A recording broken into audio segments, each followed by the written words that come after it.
Hannah Price was exactly 12 seconds away from doing the most ridiculously brave thing she had ever done in her entire life.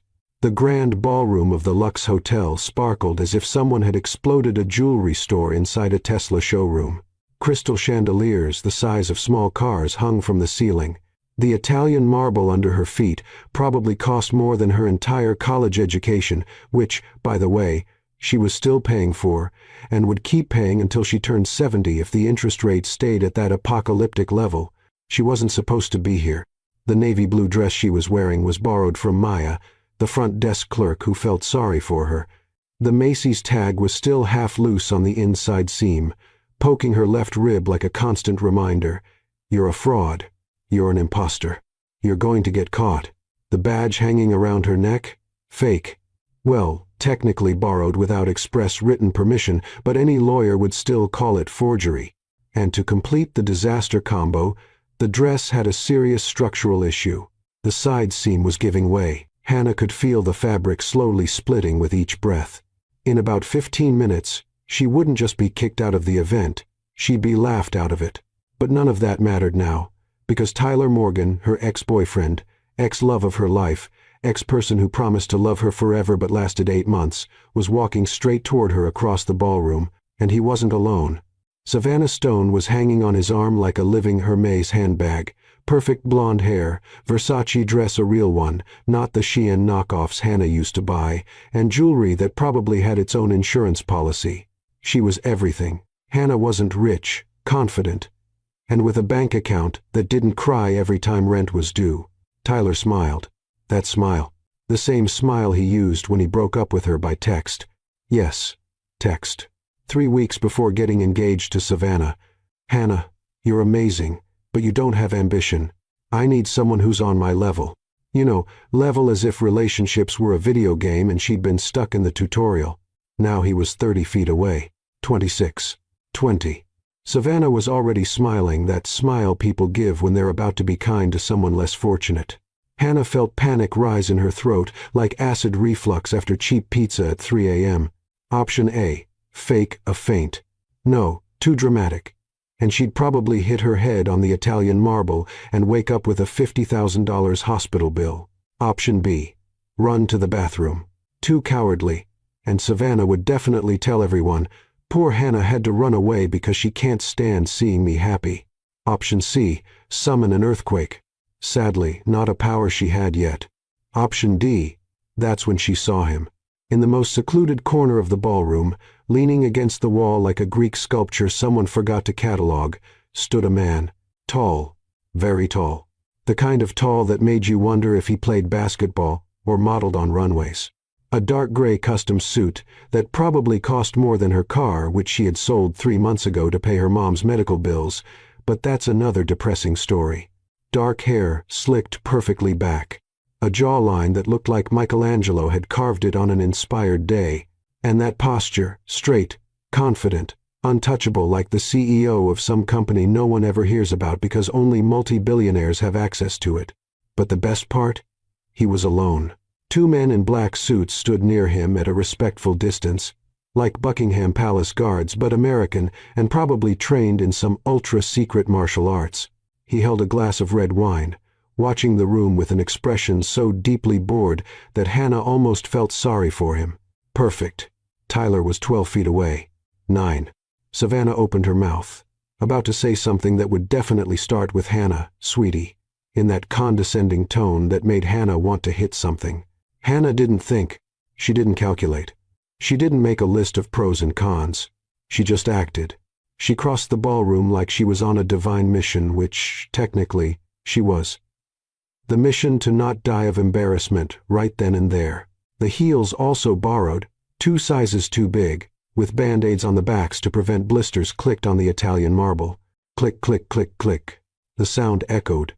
Some heads turned. The mysterious man's bodyguards noticed first. Both stepped forward at the same time, hands going to their earpieces, posture shifting from decorative statue to neutralize immediate threat.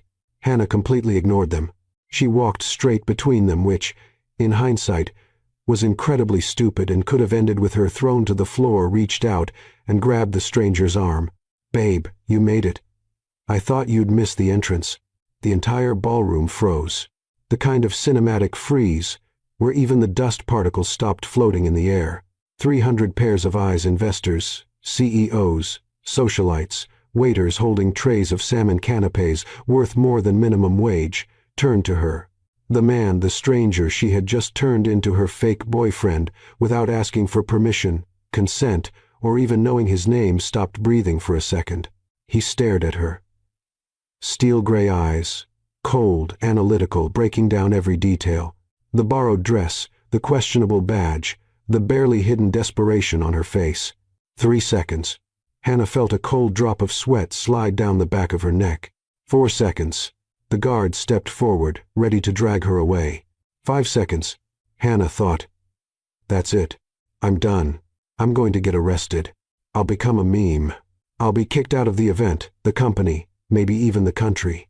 Then he did something completely unexpected. He raised his hand, a small, almost invisible gesture, the kind kings do in period films. The guard stepped back immediately, as if pulled by invisible strings. The man tilted his head slightly, a faint smile touching the corner of his mouth, and then, in a deep, controlled voice that echoed through the silent ballroom like distant thunder, he said, "Yes, sweetheart.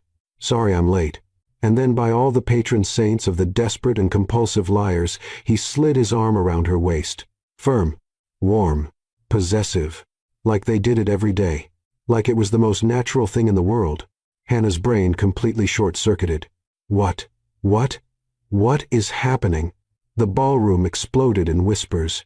Who is she? How did she pull this off? That's Gabriel Lawson. Gabriel Lawson has a girlfriend. Tyler Morgan, 3 feet away, turned pale as if he had seen a ghost. Savannah Stone tried to smile, but it looked more like she had swallowed a whole lemon. And Hannah Price, software engineer, demoted to the basement, stolen algorithm creator, humiliated ex-girlfriend, was being held by the waist by the most powerful man in the room. And she didn't even know his name.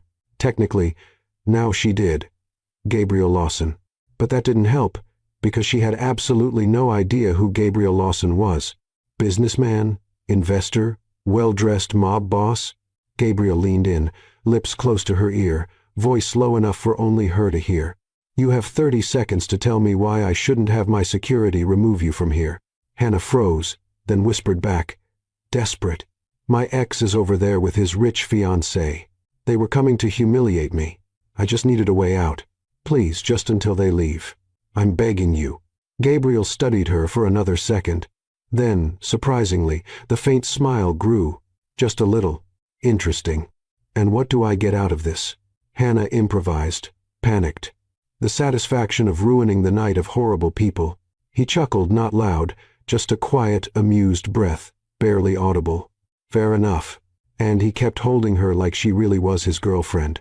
3 days earlier, the basement of Tech Vibe Solutions smelled like mold, old paper, and abandoned dreams. Hannah Price sat in an office chair that creaked with every move, probably from the Clinton era, maybe even Bush Sr., surrounded by boxes of dead files and Ethernet cables coiled like lazy snakes. The only light came from a flickering fluorescent bulb, as if it too was depressed about being stuck down there. "So, Professor," Hannah said to the gray rat sitting on a box labeled Taxes 2019, "Do not open. What do you think of my presentation on hash optimization?" The rat, which she had named Professor 3 weeks ago after realizing he showed up religiously every afternoon at 3 p.m., chewed on a piece of granola bar she had left as a bribe. Eloquent silence. "I appreciate that in a colleague." She spun the chair toward the prehistoric Dell laptop the company had so generously provided. The screen displayed line after line of code. Her code, her algorithm, her work over the past 8 months, the machine learning algorithm that could revolutionize behavioral data analysis, that reduced processing time by 67%, that had the potential to be worth millions, and that Andrew Carter, her direct boss and technology director, was about to present as if it were his. Again. The clock read 2:47 p.m. The general meeting would start in 13 minutes. Hannah sighed, saved the file for the 10th time, justified paranoia, and looked at Professor. "You know what's funny?" "Well, not funny, haha. More like funny tragic. Andrew doesn't even know how to code." He copies and pastes from Stack Overflow and still messes up the indentation. Professor seemed to find that appropriately outrageous, and dropped a piece of granola on the floor. Exactly. Thanks for the emotional support. You're literally the only one in this company who treats me like a human being. Hannah grabbed her mug, world's okayest engineer, a Christmas gift from Maya, and took the last sip of cold coffee. Bitter, like her professional life. She could have reported Andrew again. She had tried 6 months earlier when he presented the first version of the algorithm, also hers, to investors. She had set up a meeting with HR, brought proof, emails, drafts with dates and times. Andrew struck back, saying Hannah was emotionally unstable, confused about hierarchy, and possibly experiencing authorship delusions. HR believed him, of course. He wore a Hugo Boss suit and spoke confidently about disruptive synergy. Hannah wore a college hoodie and avoided eye contact. The result: demotion from the 3rd floor to the basement, from senior software engineer to technical support specialist. Translation: do what you're told and nothing more. Salary cut by 30%. Still, she stayed. Because she needed the money. Because her mom, unwell for the past 9 months, needed treatment that generic insurance refused to fully cover. Chemotherapy, radiation, experimental drugs that cost more than a new car. Hannah was paying every penny, every bill, with apocalyptic credit card interest. She couldn't afford to be unemployed. So she swallowed her pride, went down to the basement, and kept working. Quietly. Invisibly. Her phone buzzed. Message from Maya. Meeting starting. Andrew's got that smile again, like he's about to steal credit. Are you coming to watch or staying down there chatting with rodents? Hannah typed back, Professor is great company. Doesn't interrupt me or steal my work. Fair, but seriously. Come watch. At least to laugh at his face when he lies. Hannah sighed. Technically, she wasn't required to go. No one from the basement ever did. But something inside her, something unwilling to give in, completely wanted to see. Wanted to watch Andrew steal her work live, in high definition, in front of the entire company.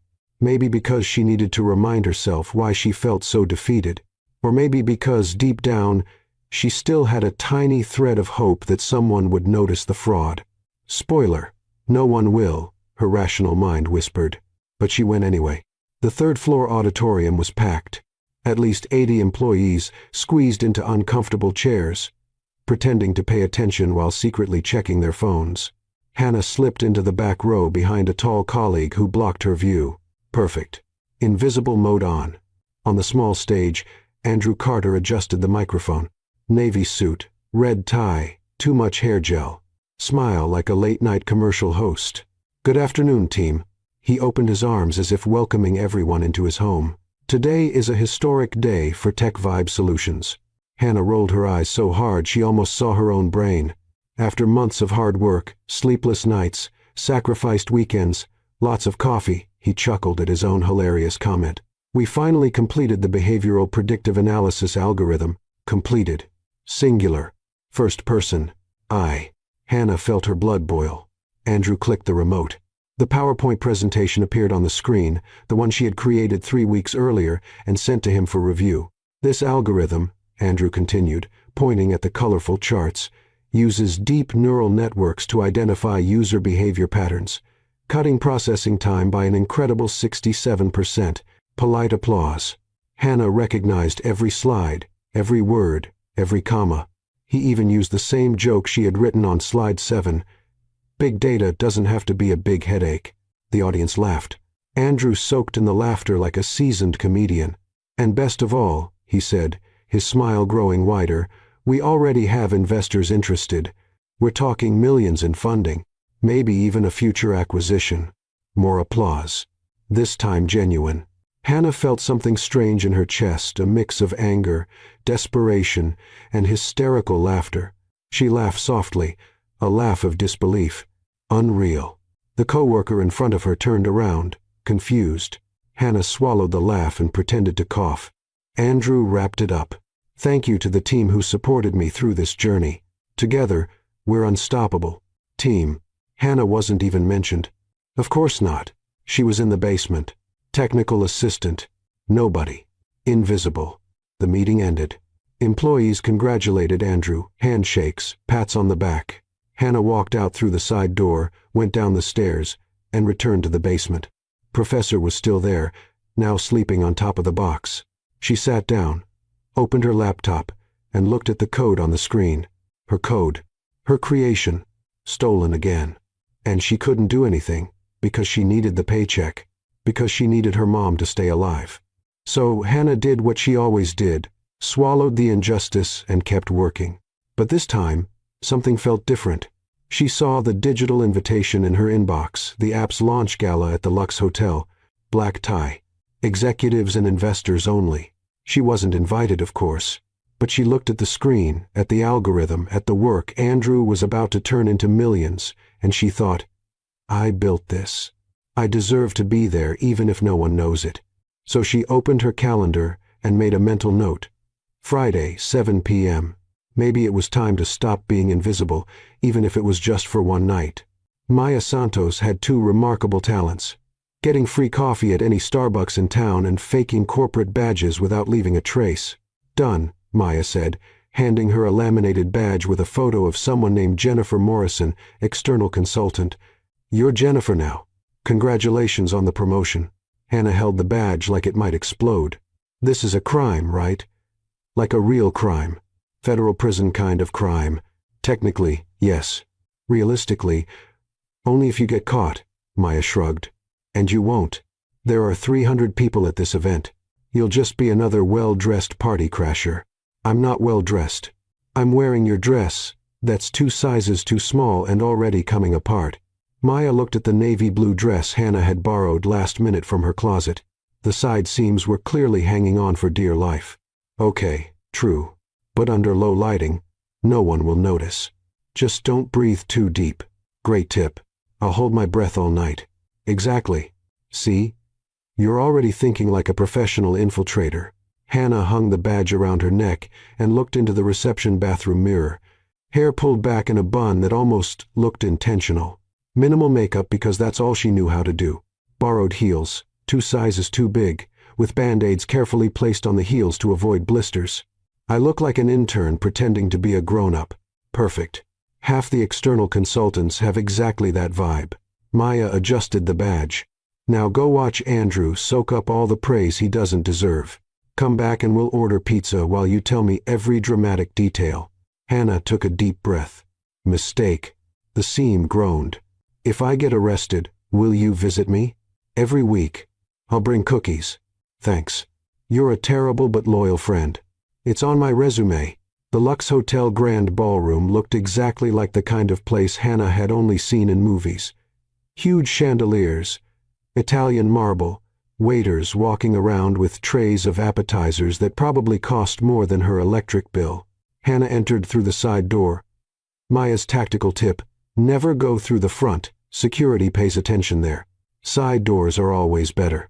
She showed the fake badge to the bored security guard at the side door. He barely looked before nodding her in. It worked. I'm officially a criminal now. The room was packed. Executives in suits, women in evening gowns, conversations about market disruption and exponential ROI. Hannah immediately felt like a fish out of water, a fish in a tight dress with a fake badge. She walked toward the back of the room, trying to look confident, until the oversized heel twisted on the red carpet. Hannah stumbled, arms flailing like a bird trying to take flight, and almost fell flat on her face. 3 people looked her way. She recovered miraculously, bent down, and touched the red carpet as if she were evaluating it. Interesting material, she murmured to no one in particular. Definitely synthetic fiber. I'll add that to the technical report. The people looked away, uninterested. Hannah stood up and practically ran behind a marble column, her heart pounding like a heavy metal drum solo. Great, Hannah. First minute, and you almost exposed yourself as a clumsy party crasher. She took a deep breath.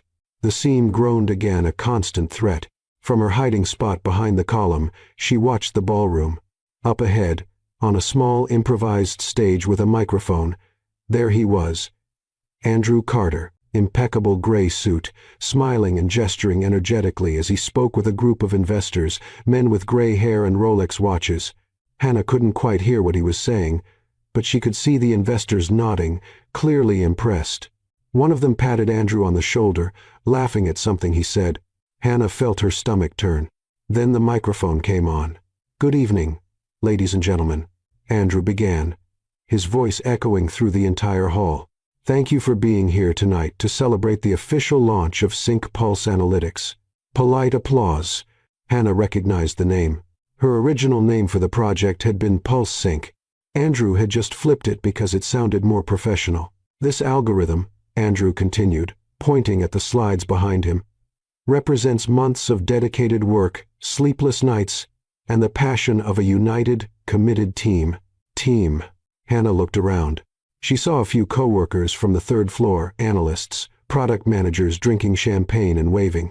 None from the basement. None were her. Sync Pulse uses deep neural networks and distributed processing to identify complex behavioral patterns. Hannah recognized every word, every line. It was like hearing someone tell her life story, just with the names changed. "I created this," she thought, her hands clenching into fists. Me.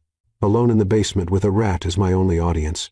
For 1 second, a sharp, intense second, she thought about walking up there, grabbing the microphone, shouting, "I made this!" Not him. Me. Exposing everything. But then she looked around at the investors, at the executives, at Andrew, confident, smooth, respected, and at herself.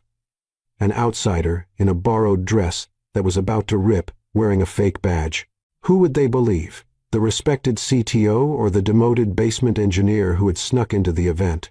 "Coward," she whispered to herself. The word hurt more than it should. Andrew ended his speech to more applause. Investors surrounded him, handshakes, wide smiles. Hannah turned to leave. Maybe this had been a mistake. Maybe she should just go home, back to the basement, back to safe invisibility. That's when she saw it. Perfectly styled blonde hair, a blue suit that screamed, "I make 6 figures a year," a too confident smile. Tyler Morgan, her ex-boyfriend, crossing the ballroom, and hanging on his arm in a red Versace dress and jewelry that sparkled like warning signs, Savannah Stone heading straight toward her. Tyler Morgan moved through the gala like he owned the place. Broad shoulders, confident grin, navy blue suit, probably worth more than 3 months of Hannah's rent. And hanging on his arm like a living product accessory, Savannah Stone. Blonde hair in perfect waves that defied both gravity and humidity. A red Versace dress that screamed, "My trust fund has a trust fund." A diamond necklace shining like a lighthouse in the fog. Hannah considered her escape options. Option A, dive under the canapé table. No, too desperate, and probably waiters under there. Option B, fake a heart attack. Too dramatic, and she couldn't act. Option C, literally dig a hole through the Italian marble floor with her nails. Tempting, but physically impossible. Option D, Hannah. Too late. Tyler stopped exactly 2 meters from her, one eyebrow raised in fake surprise, as if he hadn't seen her already, as if it were a coincidence he was standing right in front of the column she was hiding behind. Tyler. Hannah forced a smile that probably looked more like stomach pain. What a surprise. Truly surprising. Savannah stepped forward, her voice high and sharp like an irritating wind chime. She looked Hannah up and down with the subtlety of an airport scanner. "Hannah! Oh my gosh! You're here. Are you working the catering or are you part of the cleaning crew?" 2 people nearby laughed softly, the polite kind of laugh rich people give when someone makes a rude joke in public. Hannah felt her face burn. "Actually, I work at the company launching the app." "Oh, right." Tyler tilted his head, his smile widening. He used that tone, the exact condescending one he used when explaining obvious things to her during their relationship. "Hannah works at the company. Down in the basement, right, Han?" Han.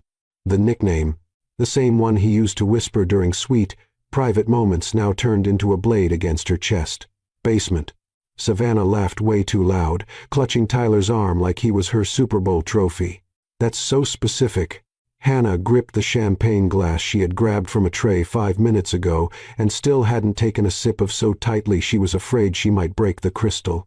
"Yeah, specific. Like my job, technical support specialist." How cute. Savannah tilted her head like a dog trying to understand a complicated command. "Like you fix printers?"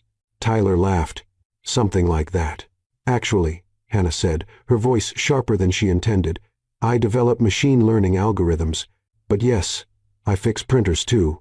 I'm versatile. Savannah blinked, clearly not understanding half the words. That's so high-tech. More quiet laughter around them. Hannah noticed they were drawing a small audience, now 3, 4 people paying attention, waiting for the next round of public humiliation. Tyler stepped closer, way too close, deliberately invading her personal space. So, Han, did you come alone, or did you bring someone? The question had layers. Are you still alone? Are you still the same unambitious girl I left? Haven't you moved on? Hannah swallowed. I came to work. Professional networking. Of course, of course. Tyler nodded like a teacher pretending to believe a bad excuse. Makes sense. Savannah leaned in, her voice low but loud enough for the mini crowd to hear. Tyler told me you two dated. That's so sweet. A college thing, right? College thing. They broke up 6 months ago. Hannah was 27. It wasn't a college thing. It was 2 adults building something real until one of them decided to trade her for an heiress. But Savannah said it like Hannah was some high school crush. Tyler got over once he discovered cars and beer. Yeah, Tyler agreed, looking at Hannah with something between pity and amusement. It was a phase. A phase. 8 months. Meeting each other's families. Talking about the future. Planning a trip to Seattle that never happened. All reduced to phase. Hannah took a deep breath. The dress scene groaned, a constant threat of structural disaster. Well, she said, trying to sound casual, phases end, like yogurt expiration dates. Tyler frowned. Did you just compare our relationship to yogurt? Yes. Both were good at first, but went sour and had to be thrown out. Savannah let out a sharp laugh. She's funny, Tyler. You didn't tell me she was funny. Yeah, hilarious. Tyler wasn't laughing. Hannah took the opening. But congratulations on the engagement. I heard it happened really fast, like light speed fast. 3 weeks after you broke up with me. Savannah stopped laughing. Tyler adjusted his tie. Hannah, it wasn't like... No hard feelings. Hannah raised the glass in a fake toast. Honestly, I hope you two are very happy. You found someone on your level. She used his word, the same word he had thrown at her in a text when he ended things. I need someone on my level. Tyler got it. His jaw tightened. Exactly, Savannah said, completely missing the irony. Tyler deserves someone who understands him. Someone with ambition. Ambition. Tyler's second favorite word. Hannah felt something burning in her chest, not anger. Worse. It was public humiliation mixed with a pathetic desire to prove she was worth something. Ambition, Hannah repeated, her voice steady. Of course. Like working underground, building technology worth millions while other people take the credit.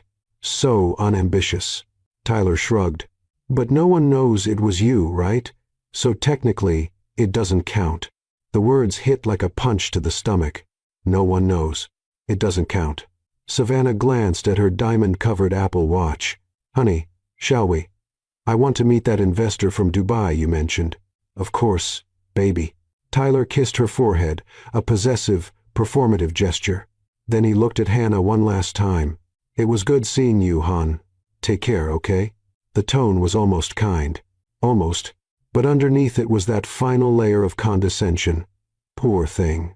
Still fighting alone while I climb higher. They walked away. Savannah laughing at something Tyler whispered in her ear. Hannah stayed where she was, alone behind the marble column. The small audience scattered, going back to their conversations about ROI and disruption, and Hannah held the champagne glass, took a deep breath. The seam of the dress groaned loudly this time, and tried not to fall apart in public. No one knows it was you. So it doesn't count. The words echoed. Maybe Tyler was right. Maybe she was invisible. That's when she saw him again in the farthest corner of the room, leaning against the wall like someone serving a social sentence. Tall, dark gray tailored suit, impeccable posture, an expression of quiet existential boredom. 2 men in black suits stood nearby, discreet but alert. The man held a glass of red wine, staring into the distance as if calculating how much longer he had to stay. Hannah didn't know who he was, but she knew one thing. He looked important. And she had the worst or best idea of her life. The man in the corner looked as interested in the event as Hannah was in hearing Tyler talk about market synergy for another 5 minutes. He refused champagne for the third time. A woman in a red dress tried to start a conversation. He answered with single words until she gave up, defeated. Perfect, Hannah thought. Someone who hates being here as much as I do.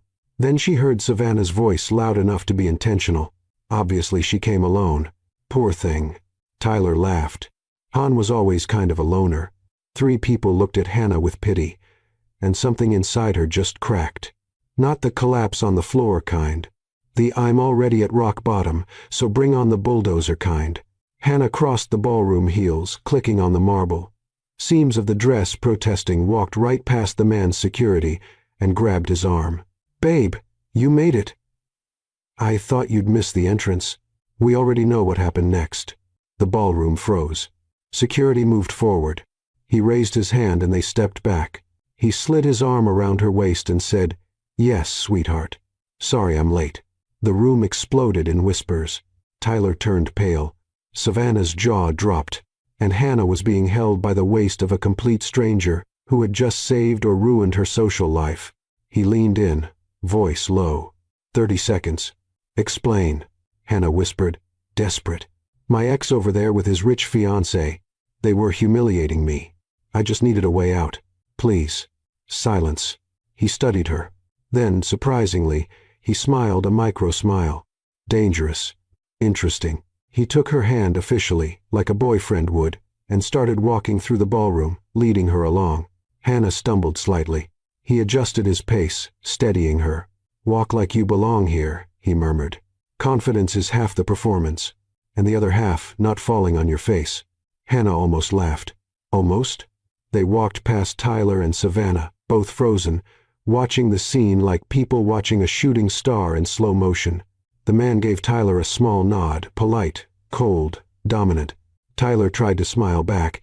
It looked more like a facial spasm. Once they were far enough away, Hannah whispered, "Thank you. Really.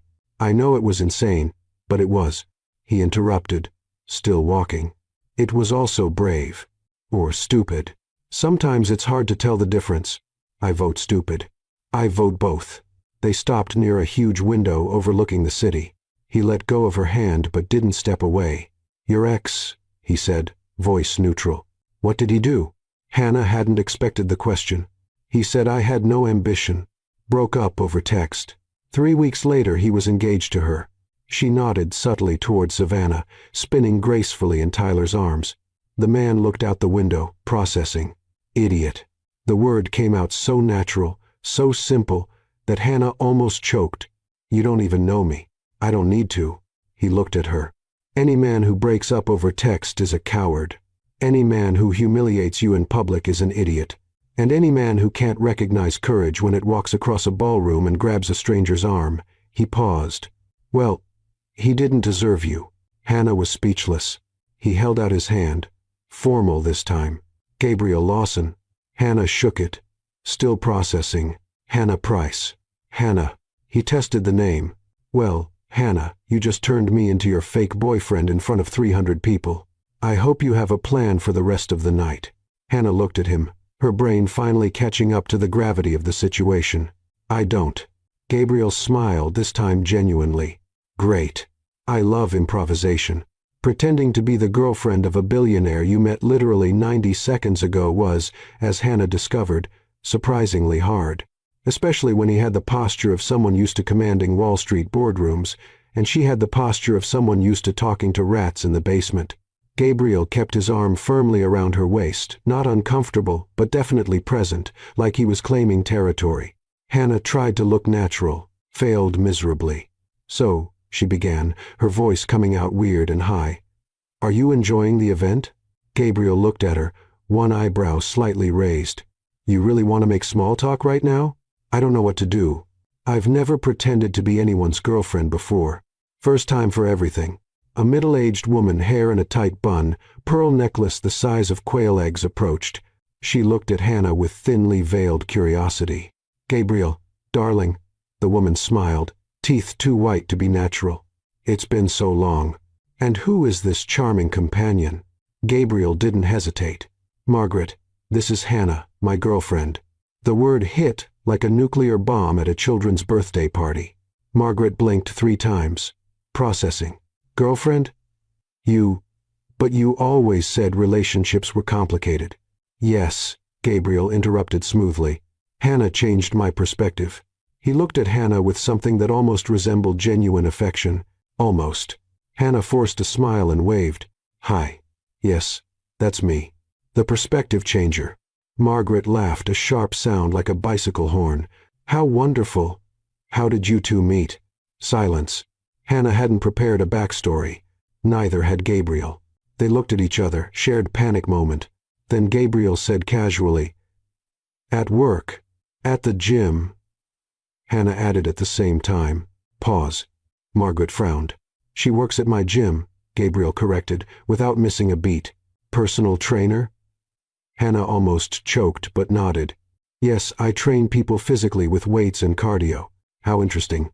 Margaret looked Hannah up and down, clearly trying to imagine her lifting anything heavier than a laptop. You must be very dedicated. Oh yes, super dedicated. I lift things. Heavy things. Gabriel squeezed her waist lightly, half warning, half stifled laugh. Margaret said goodbye, still glancing back curiously as she walked away. As soon as she was out of earshot, Hannah whispered, Desperate personal trainer? Seriously? You said gym. I panicked. And you said work. How does that turn into personal trainer? Improv, Gabriel said, completely calm. I thought you'd appreciate creativity. I appreciate not being exposed as a compulsive liar. He almost smiled.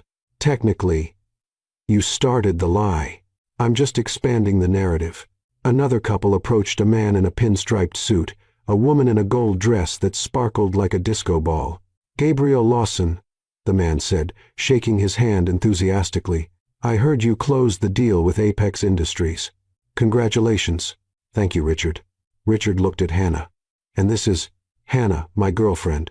The woman in the gold dress practically sparkled with curiosity. Girlfriend? Gabriel Lawson has a girlfriend? That's headline news. Hannah laughed nervously. Yes, well, headlines happen. Awkward silence. Gabriel stepped in. Hannah is a software engineer. Finally. Something true. Richard looked impressed. An engineer? What field? Hannah relaxed just a little. This she could talk about. Machine learning. Behavioral, predictive analysis algorithms. Fascinating. The woman leaned closer. Do you work for any well-known company? Hannah opened her mouth, then remembered Tech Vibe Solutions. Andrew Carter, the stolen algorithm. Telling the truth would expose everything. Independent consulting, Gabriel lied smoothly, saving her again. She prefers not to tie herself to just one company. Of course, of course. Creative freedom. They said goodbye. Hannah exhaled, shaking. Thank you again. You're terrible at lying, Gabriel observed, almost amused. I know. That's why I never lie. But you put me in this impossible situation. And you could put yourself there, he corrected. I just agreed to play along. Why? Hannah turned to him, genuinely confused. Why did you agree to this? You don't even know me. Gabriel studied her for a long moment. Then he said, voice lower, because I saw the way your ex looked at you like you were disposable. Pause. And I saw the way you looked at him like it still hurt. Hannah lost her breath. No one deserves to be treated like they're disposable, Gabriel continued. Especially someone brave enough to cross a room and grab the arm of a complete stranger. Hannah felt something strange in her chest warmth, surprise, something dangerously close to hope. You're very philosophical for a billionaire, she murmured. And you're very sarcastic for a personal trainer.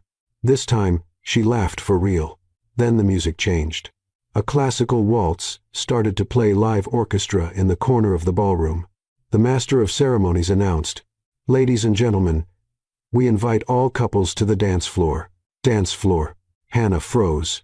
Gabriel looked at the dance floor, then at her. Do you know how to waltz? Technically, no. I watched Cinderella about 15 times as a kid. But that doesn't count. It definitely doesn't count. Couples began moving to the center of the room, including Tyler and Savannah, gliding gracefully as if they were in a ballroom competition. Tyler looked straight at Hannah, a teasing smile. I bet you don't have the courage to dance. Hannah felt the heat rise in her chest. Then Gabriel did something completely unexpected. He held out his hand, formal, elegant. "Let's show them how it's done." Hannah looked at his hand, at the dance floor, at Tyler with that awful grin. "I'm going to step on your foot. Probably more than once. I've survived worse." Hannah took a deep breath, took his hand, and everything got worse. Hannah didn't know how to dance a waltz. Technically, she could walk in a straight line without tripping most of the time. So, in theory, she should be able to move her feet in a repeated pattern to classical music. Theory was about to collide violently with reality. Gabriel led her to the dance floor, firm hand on her back, the other holding hers with surprising gentleness for someone who probably signed billion-dollar contracts with that same hand. "I have no idea what I'm doing," Hannah whispered, panicked. "I know. Just follow me." "Easy for you to say. You probably had dance lessons in some European castle. Switzerland. Close enough." Was he joking? Hannah couldn't tell. The music started, soft violins, a melancholy piano, something by Strauss she vaguely recognized from a perfume commercial. Gabriel pulled her into the classic waltz position, his right hand firm on her waist, his left hand holding her right hand slightly raised. "Left foot back when I step forward," he instructed in a low voice. 1, 2, 3. 1, 2, 3. Hannah tried. She took 3 steps, then stepped on his foot. "Sorry," she whispered, mortified. That wasn't part of the revenge plan. Gabriel didn't flinch. "I've survived worse. Keep going." They started again. This time Hannah managed 5 steps before a small stumble. Gabriel adjusted, compensating for her mistake so smoothly no one noticed. "How do you do that?" Hannah asked, genuinely confused. "Practice. And accepting you'll step on my foot at least 3 more times." "Optimistic. I'd say 5. He almost smiled. Around them, other couples were dancing. Tyler and Savannah at the center, of course, spinning in perfect sync as if competing for a gold medal. Tyler looked straight at Hannah, raised an eyebrow. "Look at that. She found someone. What a surprise." Savannah whispered something in his ear, laughing. Hannah felt anger rising. "Breathe," Gabriel said, calm voice. "He wants to see you lose it. Don't give him that satisfaction. Easy for you to say. You don't have an idiot ex-boyfriend watching you like you're some kind of joke. True. My exes are no better than to show up. Intimidating. Practical." They kept dancing. Hannah started to get the rhythm, not perfectly, but enough to avoid disaster every 3 seconds. Gabriel guided her with natural confidence, as if waltzing were as easy as signing checks or running board meetings. His hand on her waist was firm, warm, steady. Hannah realized, with some surprise, that she felt safe. 2 men in suits, clearly important investors, shiny Rolex watches, the kind of posture that said they were used to being the richest in the room, approached the dance floor, walking toward Gabriel. One of the security guards appeared out of nowhere, discreet, efficient, and blocked their path. Words were exchanged in low voices. The investors backed off, clearly disappointed. Hannah looked at Gabriel. "Okay, seriously, who on earth are you?" "I already told you. Gabriel Lawson." "That's not an answer. You have security blocking investors. People literally bow when you walk by." "I invest in companies," Gabriel said casually, like he was describing a weekend hobby. "Mostly technology. Define invest." "I buy shares. Sometimes I buy the entire company. Depends on the day." Hannah almost stumbled again. "You buy companies. Whole companies. For fun?" "It's not fun. It's work." "Work, right? Like buying a bakery is my job." Gabriel twirled her, smooth, controlled, and suddenly they were closer than before. He looked at her, curious expression. "Your ex," he said softly. "What exactly did he do?" The question caught her off guard. She hadn't planned to answer, hadn't planned to open that wound in front of a complete stranger, technically fake boyfriend, but still a stranger. But the words came out anyway. "He said I had no ambition, that I was small, that I'd never do anything important." Pause. "He broke up with me over text. 3 weeks later, he was engaged to her."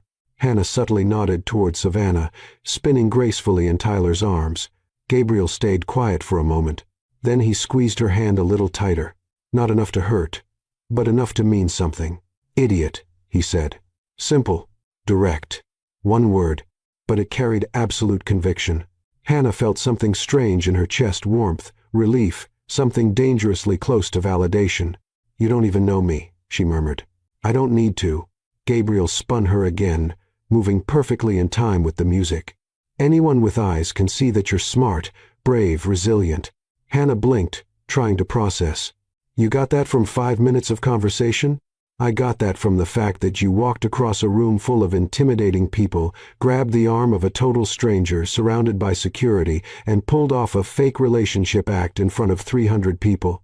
Pause. "That's not a lack of ambition. That's boldness." Hannah had no words. Tyler and Savannah passed near them at that moment. Tyler deliberately slowed down, making sure to look at Hannah with that same condescending smile.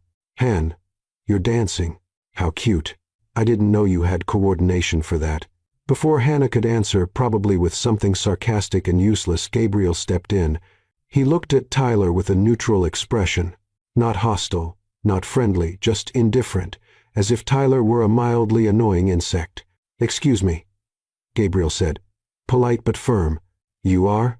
Tyler blinked, clearly offended. "Tyler Morgan. Hannah and I." "Ah," Gabriel cut him off. "The ex." Silence. Tyler turned red. Savannah squeezed his arm, trying to pull him away. Gabriel continued, still polite. "Nice to meet you. If you'll excuse me, I'm dancing with my girlfriend." And he spun Hannah away, ending the conversation. Hannah stared at him, speechless. "You just—" "Yes, that was necessary." Hannah wanted to laugh and cry and kiss this man. "Okay, maybe not that last part." "Not yet." They kept dancing. Tyler and Savannah walked off, clearly irritated. Their perfect dance moment completely ruined. Hannah looked at Gabriel. Really looked. He wasn't just wealthy. He wasn't just confident. He was kind in his cold, controlled, intimidating way. "Thank you," she said softly. "For what?" "For not making me feel small." Gabriel held her gaze. "You were never small, Hannah. You were just surrounded by small people who made you believe you were." And then, in the middle of the waltz, in the middle of the room, something inside Hannah began to heal. That's when she felt it, the side seam of the dress giving out. Rip. Not loud, but definite. Hannah froze. "No," she whispered. "No, no, no." Gabriel noticed immediately. "The dress? The dress. How much time do we have?" "Seconds. Maybe minutes if I don't breathe." And then the worst possible thing happened. The dress started giving out more. That exact moment in life when you realize your borrowed dress is about to fall apart in the middle of a gala with 300 people watching is the kind of experience that redefines the meaning of worst nightmare. The side seam made a low sound rip that only she and Gabriel heard, but in her mind it was as loud as a siren. "Don't panic," Gabriel said, voice calm, still dancing. "Easy for you to say. You're not about to become a public joke." "True. But I'm not panicking either, because you won't be exposed." Gabriel stopped dancing gently, naturally, as if the music had ended. It hadn't. Then he did something Hannah didn't expect. He let go of her, took off his blazer, the dark gray tailored blazer that probably cost more than her yearly salary, possibly more than her car which she had sold 3 months ago, but still, and placed it on her shoulders. The gesture was so natural, so smooth, it looked rehearsed, as if they had planned it in advance. The whole room noticed. Whispers spread. He gave her his blazer. "That's so romantic. Who is she?" Gabriel buttoned the blazer on her slowly, one button at a time, looking directly into her eyes. Hannah froze, unable to process what was happening. He adjusted the collar, smoothed the shoulders, made sure it was secure. "There," he said softly, just for her to hear. "Now no one sees anything but you." Hannah looked down. The blazer covered the problem area completely. It was snug on her, but somehow it worked. She felt the warm fabric against her skin. It carried his scent, woody, expensive, definitely not bought at a drugstore. "If this blazer is insured," Hannah whispered, trying to ease the tension, "please let me know. I'll need to pay for it in installments like a 30-year mortgage." Gabriel laughed. Not a polite laugh, not a forced breath. A real laugh, low, short, but real. "Keep it," he said, still smiling lightly. "It looks better on you than it ever did on me." Hannah seriously doubted that, But she wasn't about to argue while the blazer was saving her from public humiliation. The ballroom kept buzzing, half impressed, half shocked. Tyler and Savannah stood frozen in the middle of the dance floor, Tyler with barely hidden irritation, Savannah red-faced and jaw clenched. "This was," Hannah began, searching for words. "Thank you. Really. You didn't have to." "I did," Gabriel interrupted. "You were about to have a problem. I fixed it. Simple. Nothing about tonight is simple. Fair." An older woman approached, perfectly styled gray hair, emerald green dress, diamond necklace that probably cost more than a suburban house. She carried an air of importance like a retired senator or a multinational CEO. "Gabriel, dear." She smiled, opening her arms. "How long has it been since that dreadful board meeting in Boston?" "Right." Gabriel nodded respectfully. "Senator Williams. Good to see you." "Senator, of course. Because nothing tonight could be normal." Senator Williams looked at Hannah with genuine, approving curiosity. "And who is this charming company?" Gabriel didn't hesitate for a second. "Hannah, my girlfriend." The word landed in the air like a nuclear bomb. "Girlfriend?" Hannah almost choked, managing to turn it into a polite cough. Senator Williams practically lit up with joy. "Girlfriend? Gabriel Lawson has a girlfriend? I thought I'd never live to see the day." "Surprises happen," Gabriel said, completely calm. The senator turned to Hannah with a warm smile. "Dear, you've accomplished the impossible. This man has been married to his work for 10 years. How did you win him over?" Hannah opened her mouth, closed it, opened it again. "Persistence and questionable charm." The senator laughed, delighted. "Modesty, I love it." She said her goodbyes, still smiling, and returned to her group of equally important and intimidating people.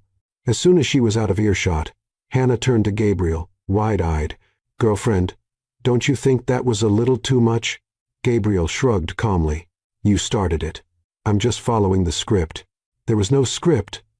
"I grabbed your arm in existential panic, and now we're improvising pretty well, actually." Hannah wanted to argue, wanted to point out that this was getting completely out of control. But then she realized she didn't want it to stop. Having someone, especially someone like Gabriel Lawson, protecting her, standing up for her, believing in her. It was strange. It was good. It was terrifying. "Great," Hannah muttered, mostly to herself. "Now, I'm the fake girlfriend of a man who could probably sue me in 47 different countries." 52, technically, Gabriel corrected. "But who's counting?" She stared at him, open-mouthed. "Are you joking with me?" "Maybe." Hannah didn't know whether to laugh or scream. She chose to laugh. They stood there for a moment, she wearing his blazer, he without it, which somehow made him look even more intimidating. The whole ballroom was still sneaking glances their way. A waiter passed by with a tray of appetizers. Finally, Hannah muttered, grabbing one. "Food proof that this night is real and not a stress-induced hallucination." Gabriel picked up a glass of wine from the tray. "You're doing well," he said. Considering my life is falling apart in slow motion, considering I'm improvising a fake relationship in front of some of the most powerful people on the East Coast. When you put it that way, it sounds even worse." Hannah bit into the canapé. It was smoked salmon with something fancy she couldn't identify. "This canapé probably costs $15, she said with her mouth half full. "I could buy lunch for a whole week with that." Gabriel almost smiled again. "You're refreshingly practical." "You mean poor. You can say it?" "No, I mean genuine." Hannah stopped chewing. The way he looked at her wasn't pity. It wasn't condescension. It was curiosity. Real interest, like she was a puzzle he wanted to solve. "You work in tech," Gabriel said. It wasn't a question. "Yes. Software engineering, machine learning, specifically predictive algorithms. Behavioral data processing, deep neural networks analysis." Hannah stopped. She realized she was talking way too fast, too excited about algorithms at a gala to a billionaire who probably had better things to do. "Sorry," she said, blushing. "I kind of get carried away when I talk about code." Gabriel didn't look away. "Go on," he said. And that's when she made the fatal mistake. She opened her mouth about algorithms. Hannah Price had a problem. When she got nervous, she talked. And when she talked about technology, she completely forgot where she was, who she was with, and what lies she had told in the last 30 minutes. Someone nearby made a comment about the newly launched app Sync Pulse Analytics, praising its revolutionary interface and ultra-fast processing. Hannah, still wearing Gabriel's blazer, still processing the fact that she had danced a waltz without falling, still trying to understand how her life had turned into the script of an absurd romantic comedy, heard it and reacted instinctively. "The algorithm has a bottleneck in the distributed hash function," she said casually, as if commenting on the weather. "If they don't adjust the collision rate in the B-tree index, it's going to crash when the user base goes over 500,000 simultaneous users." Silence. Not the polite kind of silence. The "what did you just say?" kind. Gabriel stopped drinking his wine, slowly turned toward her. "How do you know that?" "Oh no." Hannah's brain went into full panic abort mission mode. "I overheard some people. You know how tech folks love to talk about code in forums and Reddit. A lot of Reddit." Gabriel didn't buy it. Not even a little. "This kind of information," he said, voice controlled but with an intensity that made Hannah want to dig a hole and hide, "isn't on forums. It isn't on Reddit. It's internal documentation, senior developer level." He paused. "Or original creator." Hannah opened her mouth, closed it, opened it again like a fish out of water.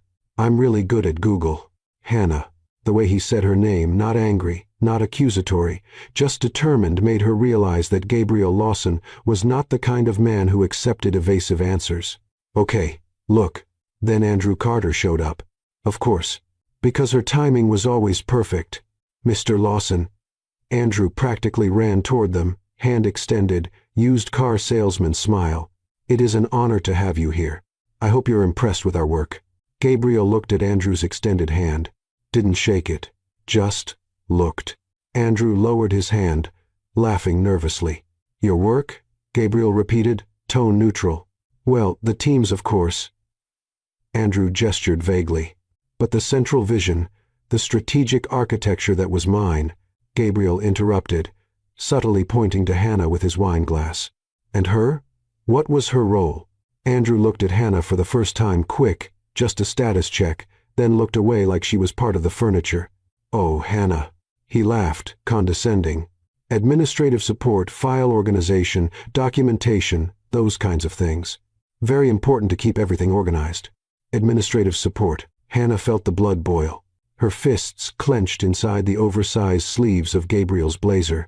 But before she could speak, before she could yell, expose, explode, Gabriel spoke. His voice was dangerously calm. The calm before the storm kind of calm. Interesting. Because she just described a specific structural issue in the code that even my technical audit team hasn't identified yet. Andrew froze. The fake smile was still there, but his eyes went straight into panic mode. Well, you know how it is. Information circulates. Developers talk to each other, Gabriel repeated. The word dripped pure sarcasm. Information about critical vulnerabilities in code architecture just circulates. Andrew started sweating visibly. "I can explain. Please." Gabriel gestured for him to continue, waited. Andrew opened his mouth, closed it, looked at Hannah with something between anger and desperation, then mumbled, "I need to check something with the team. Excuse me," and ran. Literally ran across the ballroom like a man running from a lawsuit. Hannah stood still, shaking slightly. Gabriel turned to her steady gaze. Analytical. "We're going to talk," he said. It wasn't a request. Alone. Gabriel led her to a private balcony, a small, quiet space with a view of the city lights. He closed the glass door behind them, cutting off the noise of the ballroom. Silence. Hannah looked out at the city, avoiding his eyes. "You're going to ask me," she said softly. "Yes. And if I don't want to answer, you'll answer anyway. Because lying isn't your strength." Hannah laughed, a bitter, tired sound. "You've known me for like 2 hours. And in those 2 hours you've lied 4 times. All of them bad." He paused. "Except the first one." Hannah turned to him. "First one? When you pulled me and pretended we were a couple." Gabriel tilted his head. "That one you sold well. Because it wasn't entirely a lie. You really did need help. You really were desperate. That was true." He took a step closer. But now you just talked about the code with the kind of accuracy only the original creator would have. Andrew practically admitted he has no idea what he's talking about. And you... He studied her. You're protecting someone. Or hiding something. Hannah felt her eyes burn. I'm not protecting anyone. Then you're hiding something. Silence. Hannah took a deep breath. His blazer was still on her shoulders, warm, smelling like him. I built the first algorithm, she finally said. A year ago, behavioral data analysis. Andrew saw my prototype, said he was going to review it, and presented it as his in the board meeting. Gabriel didn't look surprised. He just nodded, processing. You reported it? I tried. He made me look unstable. Said I was confused about hierarchy and emotionally unbalanced. HR believed him. Hannah gave a bitter laugh. They demoted me from the third floor to the basement, from senior engineer to technical support specialist. 30% pay cut. And you stayed. Because I need the money. My mom's sick. Treatment costs more than everything. I can't afford to be unemployed. Gabriel stayed quiet, taking it in. But it wasn't just once. Hannah continued, her voice shaking. In the basement, I kept working. I built a second algorithm better, more advanced. Sync pulse. Machine learning with deep neural networks. It reduces processing time by 67%. She turned toward the city, wiping her eyes quickly. And 3 days ago, I watched Andrew present it at the company's general meeting, my algorithm, my words, my charts. He even used the same joke I wrote on slide 7. Pause. And today, here, he took all the credit again in front of investors. In front of you. Silence. Then Gabriel said, voice low and dangerous, he's not getting away with this. Hannah turned. What? Andrew Carter. He's not getting away with it. Gabriel, you don't have to. I invest in tech companies. I review code. I detect fraud. He looked at her with absolute intensity. And I just found one. Hannah was speechless. But first, Gabriel continued, I need to know, do you have proof? Proof? Emails? Drafts? Original prototypes with date and time, Hannah thought. I have backups on my personal laptop. All time-stamped. Gabriel smiled. It wasn't a kind smile. It was the smile of a predator who had just spotted prey. Good. Hannah had two choices, tell the truth or run. But with Gabriel Lawson, running was never a real option. On Monday morning, Hannah learned that going viral was a lot less fun than influencers made it seem. She arrived at the office at 8:47 a.m., 3 minutes late because she spent 13 minutes looking for a shirt without a coffee stain and immediately realized something was wrong. Very wrong. 3 people stopped talking as she walked down the hallway. 2 receptionists stared at her, whispered, and one showed the other something on her phone. Maya came running, literally running, and pulled Hannah into the nearest corner. You're viral, Maya whispered, eyes wide. What? Maya shoved her phone in Hannah's face. The screen showed a photo of Hannah wearing Gabriel's blazer, the two of them standing on the dance floor, him looking at her with an expression that seemed protective, interested. The lighting was perfect. It looked like a celebrity magazine cover. Below the photo, 17 messages in the company gossip group. Guys, who is Hannah Price? She works here? How? That's Gabriel Lawson. The billionaire Gabriel Lawson. Is she like a secret heiress or a corporate spy or both? Oh no, Hannah groaned. Oh no. No. No. Oh yes, Maya corrected. Way too excited for the situation. You're famous like Cinderella, but corporate edition, with less fairies and more jealous people. This is a disaster. Or an opportunity. Depends on how you look at it. Before Hannah could respond, probably with something pessimistic and realistic, Andrew's secretary, Jennifer 50, permed hair, always looking like she was chewing on a lemon, appeared. Hannah Price. She said the name, like it was forbidden. Mr. Carter wants to see you now. Maya gave her a good luck, you'll need it, face and strategically vanished. Hannah went up to the 3rd floor forbidden territory since her demotion and knocked on Andrew's office door. Come in. Andrew was behind the desk, face red, a vein in his forehead visibly throbbing. His phone was on the desk, screen showing the exact same photo Maya had shown. Sit. It wasn't a request. Hannah sat. You. Andrew began, voice shaking with restrained anger. "Are going to destroy my reputation." Hannah blinked. "Me? How?"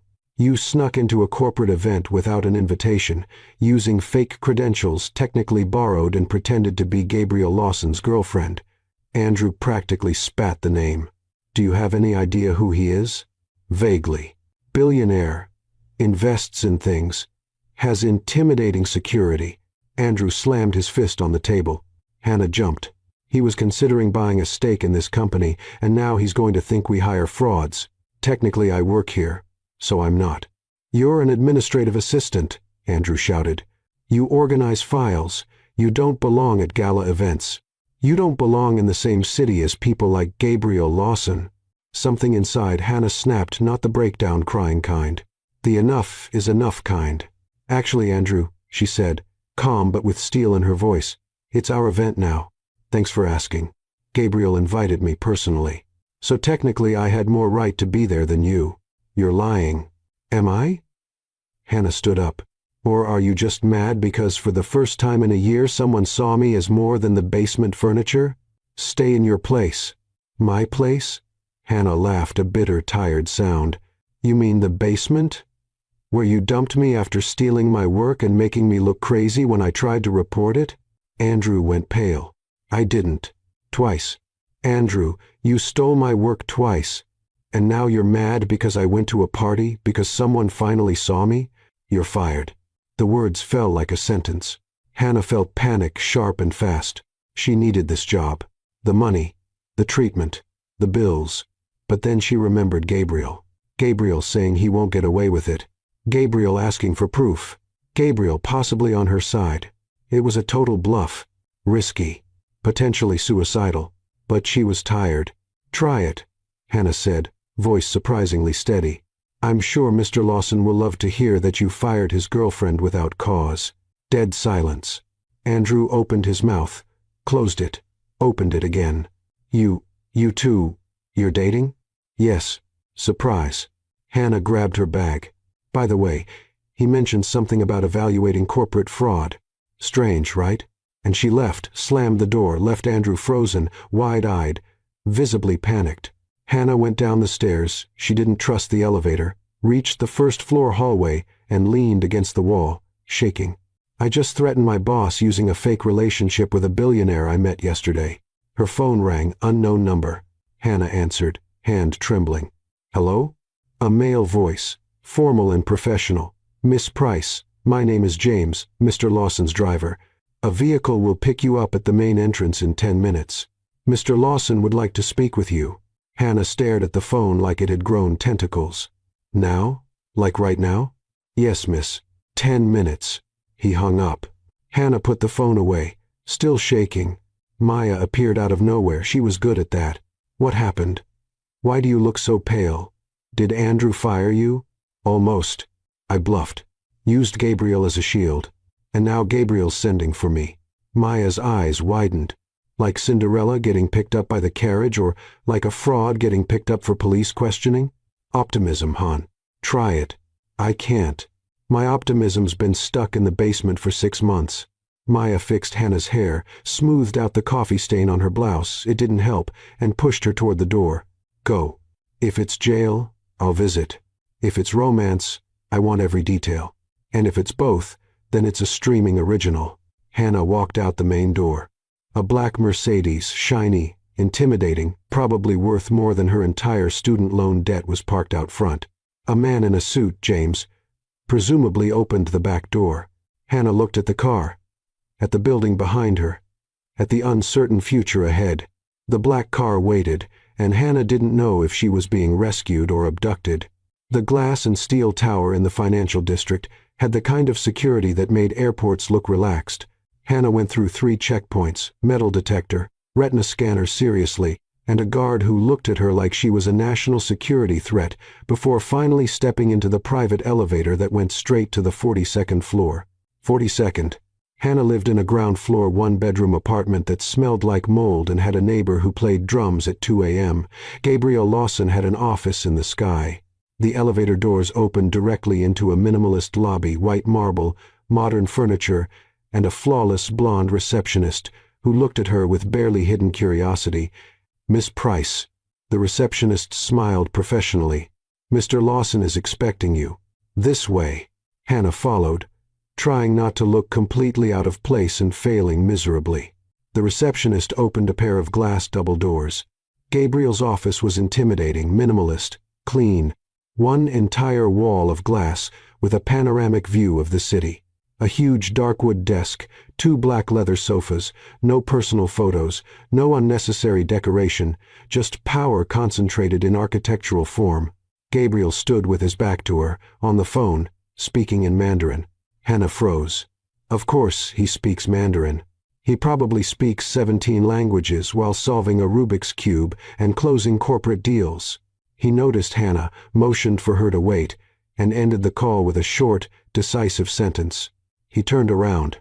"Sit." It wasn't a request. It was a command. Hannah sat on the leather sofa, which probably cost more than her kidney on the black market.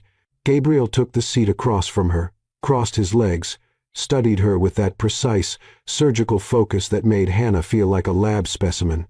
"You know you created something worth billions, right?" Hannah laughed, a nervous, high-pitched sound like a broken bicycle horn. "Billions? With this hair?" She pointed to her messy bun. "I think you've got the wrong Hannah. There are at least 5 at the company." Gabriel didn't laugh. "My technical audit team worked all night. They went through every line of sync pulse code." Hannah felt her stomach sink. "And it's yours." Unequivocally. Silence. "Every line of code carries your fingerprints," Gabriel continued. Voice neutral but firm. "Unique logic." Sarcastic internal comments. One of them literally says, "If this breaks, blame the company's cheap coffee." Hannah blushed. "I was frustrated when I wrote that." "You were right. The coffee is terrible." Gabriel almost smiled. "My team also found earlier prototypes, all time-stamped, all clearly yours." "How did you?" "I invest in technology, Hannah. I evaluate code. I spot talent." He leaned forward slightly. "And I just found a genius hidden in a basement talking to rodents." Hannah didn't know whether to laugh or cry. "You investigated my basement?" "I investigated the entire company. And I found that the so-called creative genius Andrew Carter can barely write Hello World without looking it up on Stack Overflow." Hannah let out a laugh, half hysterical, half relieved. "So you believe me?" "I don't believe. I have proof." Gabriel picked up a tablet and slid it to her. Full report, 43 pages of evidence documenting authorship, code style, and inconsistencies in Andrew's claims. Hannah looked at the tablet. At Gabriel, back at the tablet. "Why did you do this?" "Because I hate fraud. And because you caught my interest." Hannah felt her face heat up. This is a lot." "I have an offer," Gabriel interrupted, shifting back into business mode. "I'm going to invest heavily in Tech Vibe Solutions. Full restructuring. But I have one non-negotiable condition." Hannah swallowed. "What?" "You will be promoted to Chief Technology Officer. Andrew now answers to you. Not the other way around." Hannah nearly fell off the expensive leather sofa. "You? What?" "I can't. He would never. This is... You created an algorithm worth billions. You can. He will. And it's fair. Why are you doing this?" Gabriel stood, walked to the window, and looked out at the city. "Because I invest in competent people. Because I hate when talent gets wasted by fragile egos." Pause. "And because, strangely, I liked being your fake boyfriend." Hannah froze. "I'm sorry. I shouldn't have dragged you into it. It was pure ego desperation." "It was smart." Gabriel turned to her. "You saw an opportunity in the middle of chaos and acted. Improvised under pressure. I respect that." He walked toward her, stopped in front of her. He was very tall. "But now I have a different proposal." Hannah looked up. "Different how?" "Be my girlfriend. For real." Hannah blinked. "Once. Twice. 3 times. You're joking." "I never joke about romantic proposals or corporate acquisitions. You don't even know me." "It's been like 36 hours." Gabriel sat down on the sofa next to her, close enough for her to smell his warm, woody cologne. "I know you're brilliant, brave, a little too sarcastic for your own good." He studied her. "And that you look adorable when you're nervous." Hannah was officially speechless. "Look," Gabriel continued, tone pragmatic. I could give you a romantic speech, talk about destiny, instant connection, all that, but the truth is simpler. I'm interested in you, and I always go after what interests me. That's very direct. Would you rather I lie? Say it was love at first sight, that the universe conspired? No. Then dinner tonight. For real. No exes, no act, no audience. Just us. Hannah took a deep breath. And if it doesn't work, if it's awkward, then you'll still be CTO? I keep business and personal separate. Always. He extended his hand. I promise. Hannah looked at his hand, at the steel-gray eyes, at the impossible future unfolding in front of her. She reached out. Deal. But I'm paying for my part of dinner. Gabriel laughed, genuine, short. We'll see. It's not negotiable. Everything's negotiable. Typical CEO. Typical CTO. They shook hands. The handshake lasted a second longer than strictly professional. Hannah pulled her hand back, blushing. So, dinner. Normal. Like normal people. The definition of normal is debatable. You know what I mean. I do. Gabriel smiled, small but real. 7 o'clock. I'll pick you up. I can get there myself, Hannah. The way he said her name made any argument evaporate. 7 o'clock. But Gabriel had a plan, and it didn't just involve dinner. Gabriel arrived at exactly 7. Apparently billionaires were punctual too. Dinner was at a quiet Italian restaurant, not one of those pretentious places with tiny portions and French names no one can pronounce. It was cozy, candles, soft music, pasta that actually filled you up. You brought me somewhere normal? Hannah asked, surprised. Looking at the menu with prices that didn't require a bank loan. You said normal dinner. I took it literally. Impressive. I thought you only knew places with sommeliers and French mutters. I do. But you would have hated it. True. They talked about code, obviously, about her mom who was finally responding well to treatment, about absolutely nothing important and everything at the same time. Gabriel was surprisingly easy to talk to when he wasn't in intimidating CEO mode. He was smart, curious, even dryly sarcastic in a way that made her laugh. At the end of the night, when the check came, Hannah reached for it. Gabriel looked at her like she had just suggested setting money on fire. I told you I'd pay for my part. And I told you I wouldn't let you. This is non-negotiable. I chose the restaurant. I'm paying. Hannah sighed, defeated. Next time I'll choose. And it'll be Taco Bell. Deal. When he dropped her off, yes, he insisted on driving her. Hannah realized something frightening. She wanted there to be a next time. And the next morning, Gabriel called. I have a plan, he said without preamble. Good morning to you too. Good morning. I have a plan. What kind of plan? The kind that involves you finally getting the credit you deserve. Publicly. Dramatically. Hannah felt her stomach sink. Dramatically how? You'll see. Trust me. Famous last words before you ruin my life. Or save it. Perspective. 3 days later, Hannah discovered that Gabriel's plan involved public exposure, corporate revenge, and drama worthy of a reality show. She was hiding in the back of the Tech Vibe Solutions auditorium, the same place where weeks ago she had watched Andrew steal her credit for the first time. Only now there were cameras, lots of cameras, and journalists, and investors in suits too expensive to be real. Gabriel had invited her. Translation. Ordered her to attend. Wear something nice, he'd said yesterday. I only own basement clothes. Then wear the least bad.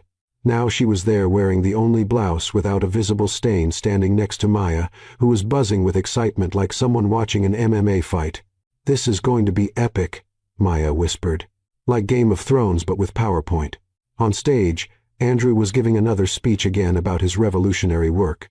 And with this innovative algorithm I developed, the double doors of the auditorium opened. Gabriel Lawson walked in. The entire room stood up literally as if the president had arrived.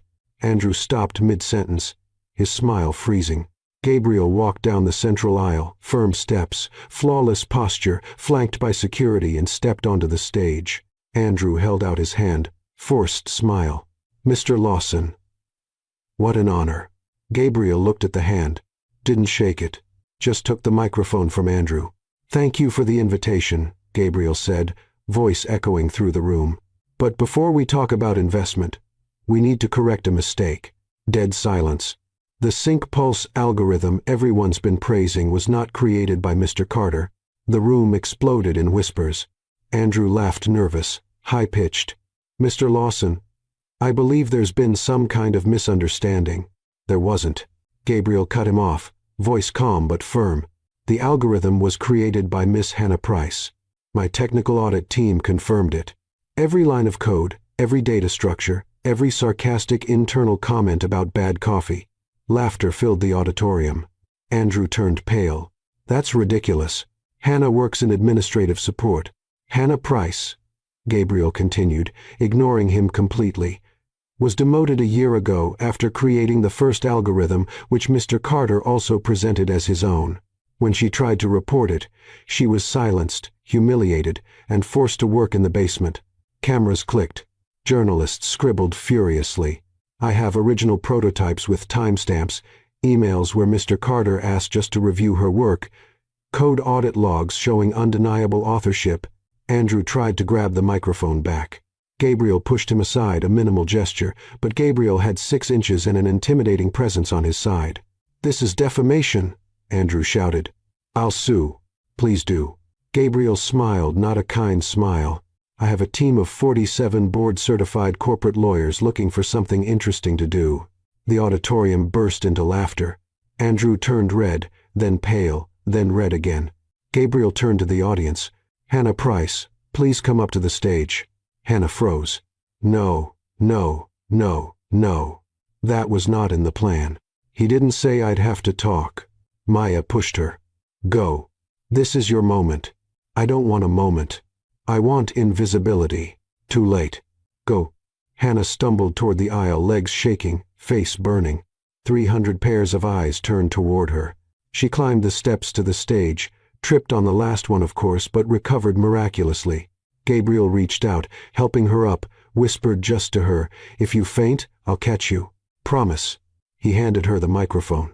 Hannah held it, hand visibly trembling. She looked at the audience, at the cameras, at Andrew glaring at her. Her voice came out shaky. "I built Sync Pulse. Alone. In the basement." The silence was focused. "I used deep neural networks with distributed processing. The bottleneck was in the hash function, so I implemented optimized B-trees to reduce collisions. That cut processing time by 67%. She took a deep breath, voice growing steadier.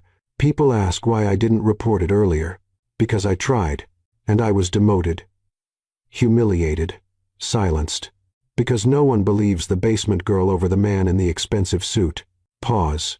"But someone believed me." She looked at Gabriel, and that changed everything. The room erupted in applause. It started hesitant, then grew stronger, then became deafening. Hannah felt her eyes sting. She didn't cry almost, but she felt it. Andrew tried to slip out quietly through the side of the stage. Gabriel stopped him with one word. "Mr. Carter." Andrew froze. "Before you go, one last thing." Gabriel turned to Hannah. "Miss Price, do you accept the position of Chief Technology Officer at Tech Vibe Solutions?" Hannah blinked. Yes, I do." More applause. And then Gabriel did something no one expected. He pulled Hannah by the waist and kissed her right there in front of 300 people, cameras flashing, reporters shouting questions. The kiss was soft, respectful, but absolutely clear. When they pulled apart, Hannah whispered, stunned, "That was not in the script." Gabriel smiled just for her. "I tore up the script. Now we're improvising."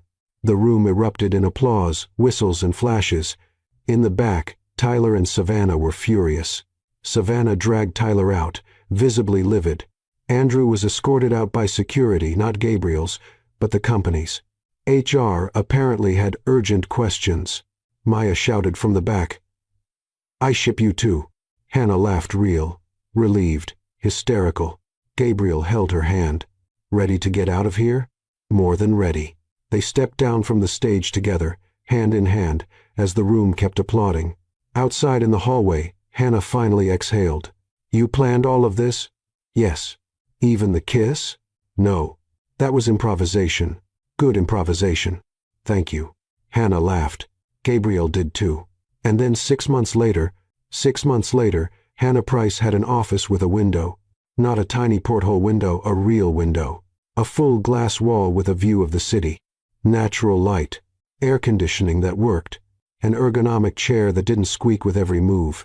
And a nameplate on the door, Hannah Price, Chief Technology Officer.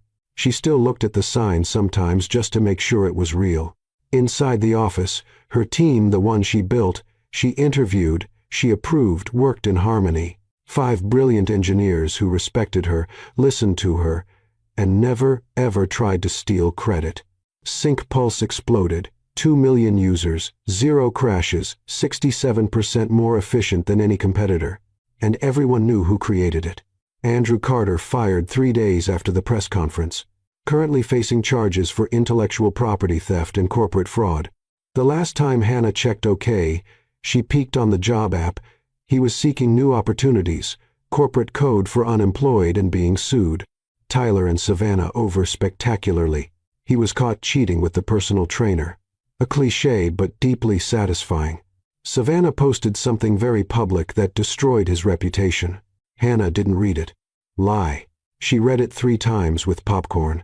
Maya promoted to senior receptionist with a 20% raise. Still delivering high-quality office gossip. Hannah's mom in remission, smiling again, making plans for the future. And Gabriel. Hannah was reviewing code line 247 had an annoying bug that had been bothering her for 20 minutes when he walked in without knocking. Because Gabriel Lawson didn't knock. He just entered her space like it was his too. Technically he was the majority investor, but still.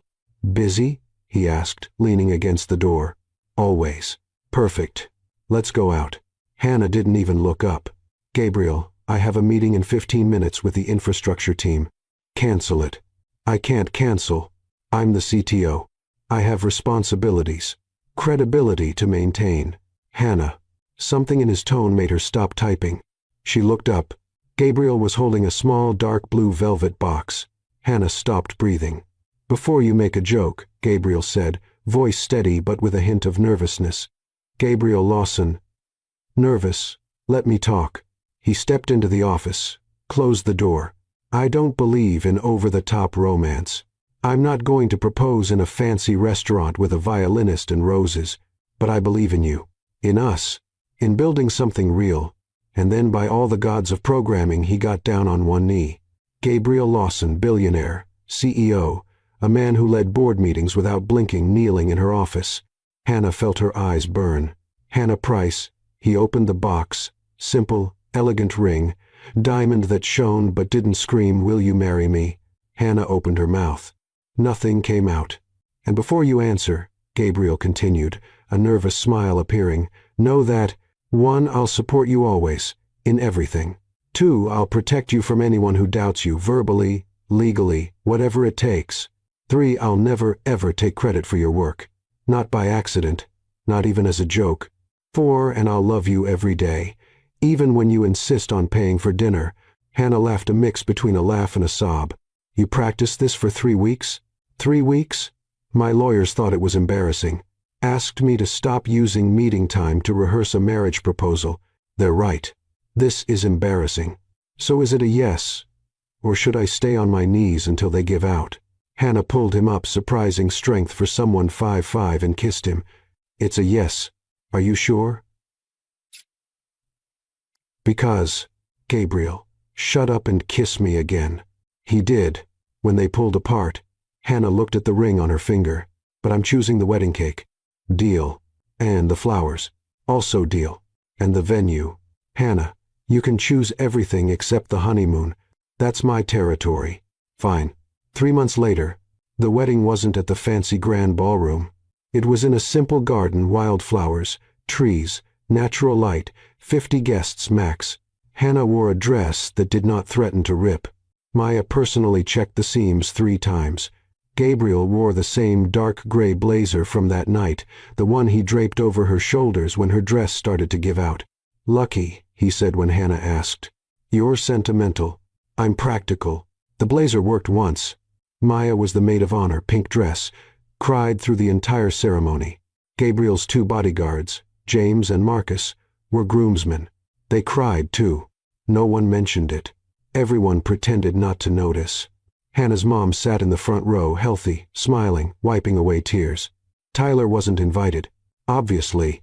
When the pastor said, "You may kiss the bride," Gabriel leaned down and whispered, "You know what surprised me most that night?" Hannah smiled, eyes shining. "That I lied so well? That I found someone real." He kissed her. And this time it wasn't an act. It wasn't strategy. It wasn't a plan.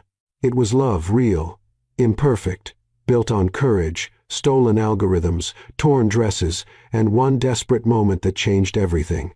As everyone applauded, Hannah thought it was worth it. Every second of fear, every moment of shame, every day in that basement talking to a rat because they brought me here. To him, Gabriel whispered, still holding her.